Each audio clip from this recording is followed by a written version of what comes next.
J'en arrive maintenant à un point qui est, selon moi, le ressort et le secret de la domination, le soutien et le fondement de toute tyrannie. Celui qui penserait que les hallebardes, les gardes et le guet garantissent les tyrans se tromperait fort. Ils s'en servent, je crois, par forme et pour épouvantail, plus qu'ils ne s'y fient. Les archers barrent l'entrée des palais aux malhabiles qui n'ont aucun moyen de nuire, non aux audacieux bien armés. On voit aisément que parmi les empereurs romains, moins nombreux sont ceux qui échappèrent au danger grâce au secours de leurs archers qu'il n'y en eut de tués par ces archers mêmes. Ce ne sont pas les bandes de gens à cheval, les compagnies de fantassins, ce ne sont pas les armes qui défendent un tyran, mais toujours, on aura peine à le croire d'abord, quoique ce soit l'exacte vérité, 4 ou 5 hommes qui le soutiennent et qui lui soumettent tout le pays. Il en a toujours été ainsi.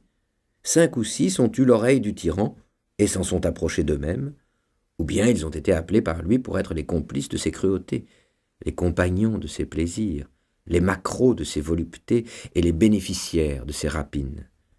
Ces 6 dressent si bien leur chef qu'il en devient méchant envers la société, non seulement de sa propre méchanceté, mais encore des leurs. Ces 6 en ont sous eux 600, qu'ils corrompent autant qu'ils ont corrompu le tyran.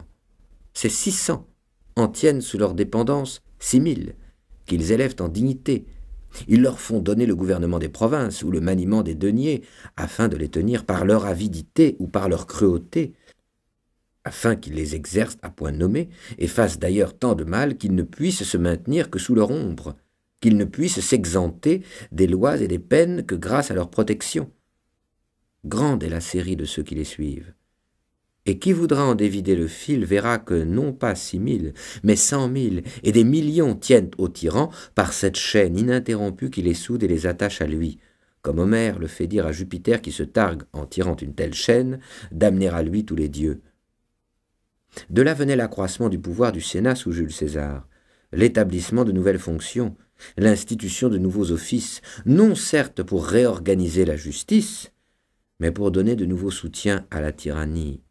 En somme, par les gains et les faveurs qu'on reçoit des tyrans, on en arrive à ce point qu'ils se trouvent presque aussi nombreux, ceux auxquels la tyrannie profite, que ceux auxquels la liberté plairait.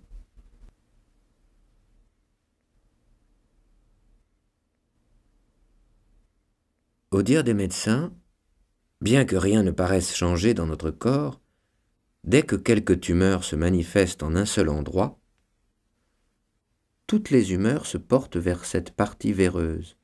De même, dès qu'un roi s'est déclaré tyran, tout le mauvais, toute la lie du royaume, je ne dis pas un tas de petits friponneaux et de faquins qui ne peuvent faire ni mal ni bien dans un pays, mais ceux qui sont possédés d'une ambition ardente et d'une avidité notable, se groupent autour de lui et le soutiennent pour avoir part au butin et pour être, sous le grand tyran, autant de petits tyranneaux. Tels sont les grands voleurs et les fameux corsaires. Les uns courent le pays, les autres pourchassent les voyageurs. Les uns sont en embuscade, les autres au guet. Les uns massacrent, les autres dépouillent. Et bien qu'il y ait entre eux des prééminences, que les uns ne soient que des valets et les autres des chefs de bande, à la fin, il n'y en a pas un qui ne profite, sinon du butin principal, du moins de ses restes. On dit que les pirates ciliciens se rassemblèrent en un si grand nombre qu'il fallut envoyer contre eux le grand Pompée, et qu'ils attirèrent à leur alliance plusieurs belles et grandes villes, dans les havres desquelles, en revenant de leur course, ils se mettaient en sûreté, leur donnant en échange une part des pillages qu'elles avaient recélés. C'est ainsi que le tyran asservit les sujets les uns par les autres. Il est gardé par ce dont il devrait se garder, s'il valait quelque chose. Mais on l'a fort bien dit, pour fendre le bois, on se fait des coins du bois même. Tels sont ces archers, ces gardes, ces hallebardiers. Non que ceux-ci n'en souffrent souvent eux-mêmes, mais ces misérables abandonnés de Dieu et des hommes se contentent d'endurer le mal et d'en faire, non à celui qui leur en fait, mais bien à ceux qui, comme eux, l'endurent et n'y peuvent mais. Quand je pense à ces gens qui flattent le tyran pour exploiter sa tyrannie et la servitude du peuple, je suis presque aussi souvent ébahi de leur méchanceté qu'apitoyé de leur sottise. Car à vrai dire, s'approcher du tyran, Est-ce autre chose que s'éloigner de sa liberté et pour ainsi dire embrasser et serrer à deux mains sa servitude? Qu'ils mettent un moment à part leur ambition, qu'ils se dégagent un peu de leur avidité, et puis qu'ils se regardent, qu'ils se considèrent eux-mêmes. Ils verront clairement que ces villageois, ces paysans qu'ils foulent aux pieds et qu'ils traitent comme des forçats ou des esclaves, ils verront, dis-je, que ceux-là, si malmenés, sont plus heureux qu'eux, et en quelque sorte plus libres. Le laboureur et l'artisan, pour asservi qu'il soit, en sont quittes en obéissant, mais le tyran voit ceux qui l'entourent coquinant et mendiant sa faveur. Il ne faut pas seulement qu'il fasse ce qu'il ordonne, mais aussi qu'il pense ce qu'il veut, et souvent même pour le satisfaire, qu'il prévienne ses propres désirs. Ce n'est pas le tout de lui obéir, il faut encore lui complaire, il faut qu'il se rompe, se tourmente, se tue à traiter ses affaires, et puisqu'il ne se plaise qu'à son plaisir, qu'il sacrifie leur goût au sien, qu'il force leur tempérament et dépouille leur naturel, il faut qu'il soit attentif à ses paroles, à sa voix, à ses regards, à ses gestes, que leurs yeux, leurs pieds, leurs mains soient continuellement occupés à épier ses volontés et à deviner ses pensées. Est-ce là vivre heureux? Est-ce même vivre? Est-il rien au monde de plus insupportable que cet état, je ne dis pas pour tout homme de cœur, mais encore pour celui qui n'a que le simple bon sens, ou même figure d'homme? Quelle condition est plus misérable que celle de vivre ainsi, n'ayant rien à soi, et tenant d'un autre son aise, sa liberté, son corps et sa vie?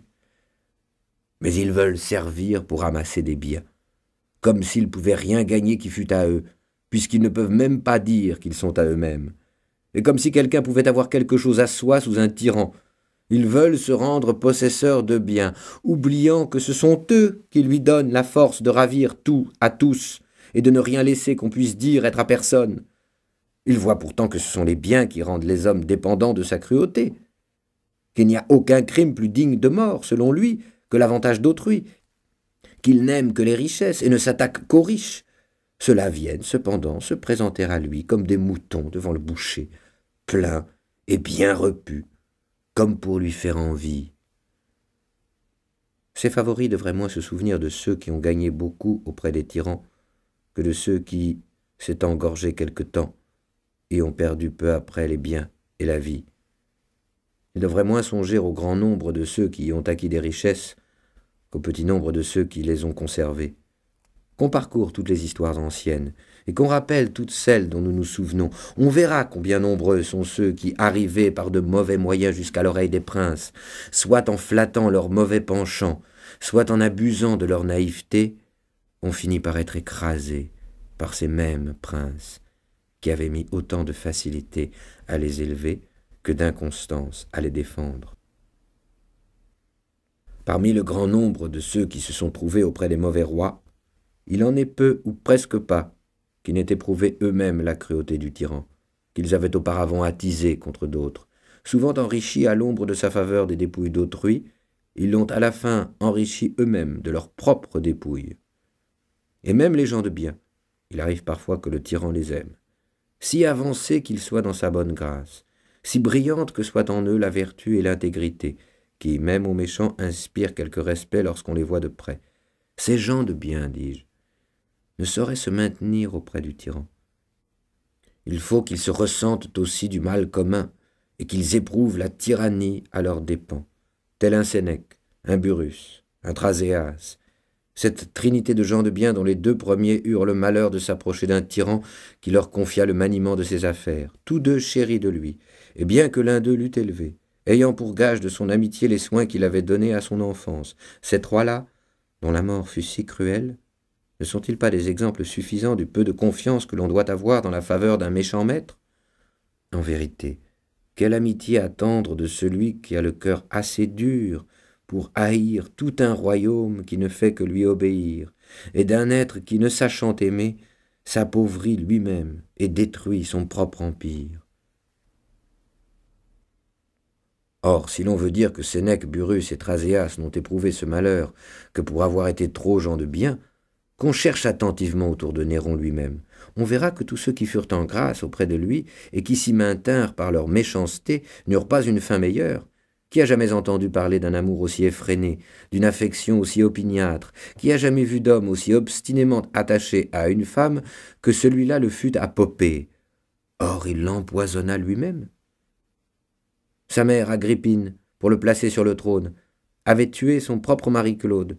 Elle avait tout entrepris et tout souffert pour le favoriser.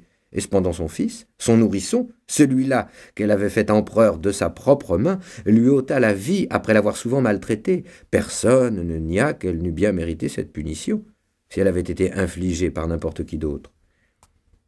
Qui fut jamais plus facile à manier, plus simple et pour mieux dire, plus niais que l'empereur Claude? Qui fut jamais coiffé d'une femme que lui, de Messaline? Il la livra pourtant au bourreau. Les tyrans bêtes restent bêtes au point de ne jamais savoir faire le bien. Mais, je ne sais comment, à la fin, le peu qu'ils ont d'esprit se réveille en eux pour user de cruauté même envers leurs proches.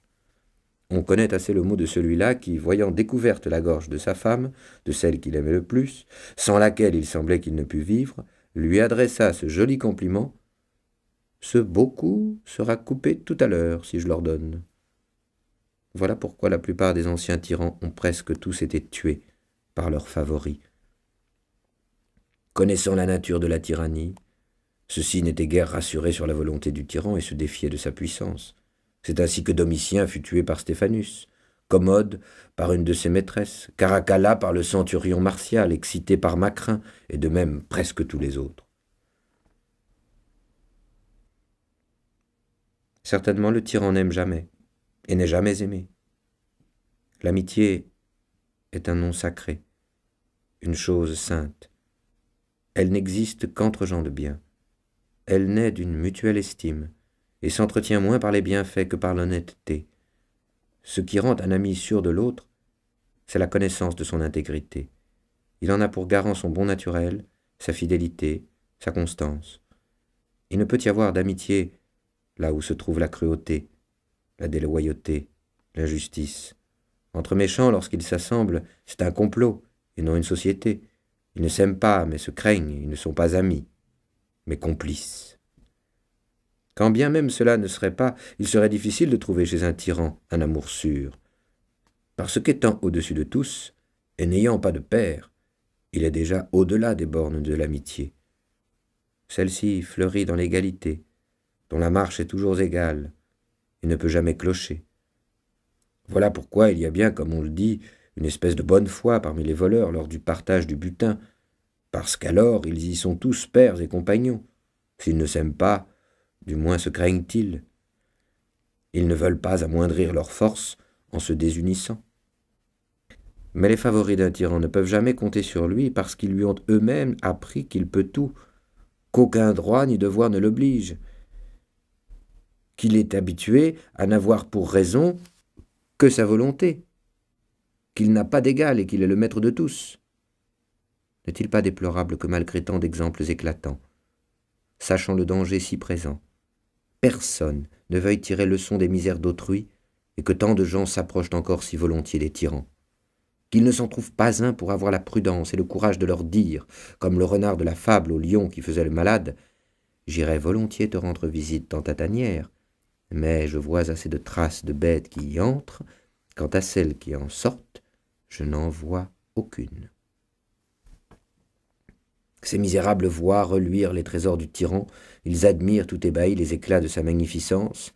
Alléchés par cette lueur, ils s'approchent sans s'apercevoir qu'ils se jettent dans une flamme qui ne peut manquer de les dévorer.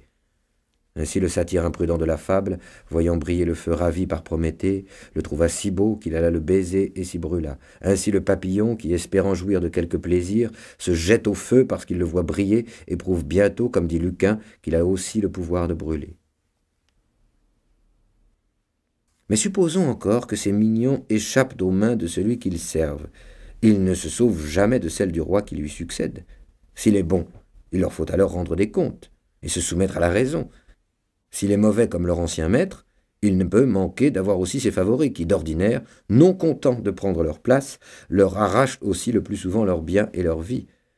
Se peut-il donc qu'il se trouve quelqu'un qui, face à un tel péril et avec si peu de garantie, veuille prendre une position si malheureuse et servir avec tant de souffrance un maître aussi dangereux? Quelle peine! Quel martyre! Grand Dieu! Être occupé nuit et jour à plaire à un homme et se méfier de lui plus que de tout autre au monde. Avoir toujours l'œil aux aguets, l'oreille aux écoutes, pour épier d'où viendra le coup, pour découvrir les embûches, pour tâter la mine de ses concurrents, pour deviner le traître. Sourire à chacun et se méfier de tous, n'avoir ni ennemi ouvert, ni ami assuré, montrer toujours un visage riant quand le cœur est transi, ne pas pouvoir être joyeux, ni oser être triste. Il est vraiment plaisant de considérer ce qui leur revient de ce grand tourment, et de voir le bien qu'ils peuvent attendre de leur peine et de leur vie misérable. Ce n'est pas le tyran que le peuple accuse du mal qu'il souffre, mais bien ceux qui le gouvernent. Ceux-là, les peuples, les nations, tous à l'envi jusqu'aux paysans, jusqu'aux laboureurs, connaissent leurs noms, décomptent leurs vices. Ils amassent sur eux 1000 outrages, 1000 insultes, 1000 jurons. Toutes les prières, toutes les malédictions sont contre eux, tous les malheurs, toutes les pestes, toutes les famines leur sont comptées. Et si l'on fait parfois semblant de leur rendre hommage, dans le même temps on les maudit du fond du cœur, et on les tient plus en horreur que des bêtes sauvages. Voilà la gloire, voilà l'honneur qu'ils recueillent de leur service auprès des gens qui, s'ils pouvaient avoir chacun un morceau de leur corps, ne s'estimeraient pas encore satisfaits, ni même à demi consolés de leur souffrance. Même après leur mort, leurs survivants n'ont de cesse que le nom de ces mange-peuples ne soit noirci de l'encre de 1000 plumes, et leur réputation déchirée dans 1000 livres. Même leurs os sont, pour ainsi dire, traînés dans la boue par la postérité, comme pour les punir encore après leur mort de leur méchante vie. Apprenons donc, apprenons à bien faire. Levons les yeux vers le ciel pour notre honneur ou pour l'amour de la vertu. Mieux encore, pour ceux du Dieu Tout-Puissant, fidèle témoin de nos actes et juge de nos fautes. Pour moi, je pense, et ne crois pas me tromper, puisque rien n'est plus contraire à un Dieu bon et libéral que la tyrannie, qu'il réserve là-bas tout exprès, pour les tyrans et leurs complices, quelques peines particulières.